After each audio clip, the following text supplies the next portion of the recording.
Hi friends, welcome to my channel. நம்ம சேனலில் நம்ம இன்னைக்கு என்ன பார்க்க போகிறோம்னு பார்த்தீங்கன்னா, உருளைக்கிழங்கு வறுவல் தாங்க. ரொம்ப சிம்பிளாக சூப்பராக 10 நிமிஷம் கூட ஆகாதுங்க. டக்குன்னு செஞ்சு முடிச்சிடலாம். இந்த உருளைக்கிழங்கு கூட்டு வந்து ரொம்ப சிம்பிளாகவும் இருக்கும், சூப்பராகவும் இருக்குங்க. இது வந்து ரசம் சாதம், தயிர் சாதத்து கூட வச்சு சாப்பிட்றப்போ ரொம்ப அட்டகாசமாக இருக்குங்க.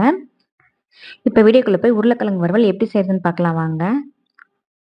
ஒரு 1/2 கிலோ அளவுக்கு உருளைக்கிழங்க நல்லா மேல் தோலெல்லாம் சீவிட்டு, இந்த மாதிரி நம்ம குட்டி குட்டியாக கட் பண்ணி தண்ணி விட்டு அலசிட்டு நல்லா இந்த மாதிரி கழுவி எடுத்து வச்சுருக்கேங்க. வாணல்ல கொஞ்சமா எண்ணெய் சேர்த்துக்கலாம். எண்ணெய் நல்லா சூடானதுக்கு அப்புறமா நம்ம கழுவி எடுத்து வச்சிருக்க உருளைக்கிழங்கு எல்லாத்தையும் நம்ம அது கூடவே சேர்த்துக்கலாம். உங்களுக்கு இந்த மாதிரி தான் கட் பண்ணணும் அப்படி இல்லைங்க. உங்களுக்கு எந்த மாதிரி ஷேப்ல கட் பண்ணணுமோ அந்த மாதிரி ஷேப்ல நீங்க கட் பண்ணிக்கோங்க. உருளைக்கிழங்கு எல்லாத்தையும் கட் பண்ணிட்டு இந்த எண்ணெயிலேயே நம்ம சேர்த்துக்கலாம். தண்ணி விட்டுலாம் வேக வைக்க போறது இல்லைங்க. இந்த எண்ணெயிலே தான் நம்ம வேக வைக்க போறோம்.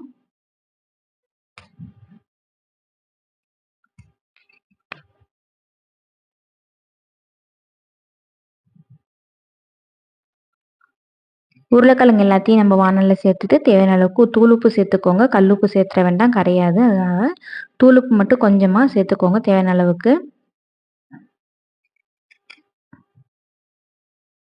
1/4 ஸ்பூன் அளவுக்கு மஞ்சள் தூள் சேர்த்துக்கலாம். 1 ஸ்பூன் அளவுக்கு மிளகாத்தூள் சேர்த்துக்கலாம். காரத்துக்கு ஏற்ப கூட குறைய நீங்க பார்த்து சேர்த்துக்கோங்க.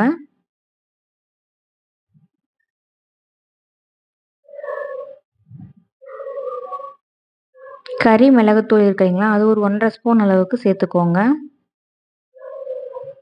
இப்போ இந்த மசாலா எல்லாத்தையும் சேர்த்துட்டு உருளைக்கிழங்குல எல்லா பக்கமும் இந்த மசாலா வர மாதிரி ஃபுல்லாக கலந்து விட்டுடலாம்.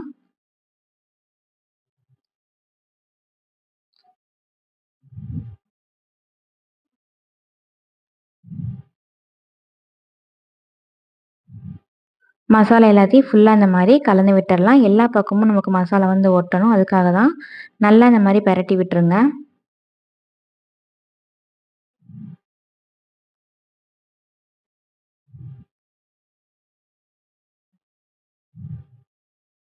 நல்லா இந்த மாதிரி மசாலா எல்லாம் உருளைக்கிழங்கு ஒட்டுற மாதிரி நல்லா எடுத்து விட்டுட்டு தட்டு போட்டு மூடி ஒரு 5 நிமிஷம் அப்படியே விட்டுடலாங்க. அந்த எண்ணெயிலையும் ஆவிலையும் நல்லாவே உருளைக்கிழங்கு வெந்துடும்.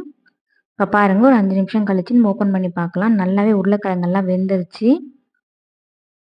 ஒரு உருளைக்கிழங்கு இப்படி நசுக்கி பார்த்தோம்னா நல்லாவே உடையுது பாருங்க. சூப்பராக வெந்துருச்சு. நல்லா சட்டுன்னு சீக்கிரம் வெந்துருச்சு. 10 நிமிஷம் கூட ஆகாதுங்க. டக்குன்னு செஞ்சு முடிச்சிடலாம்.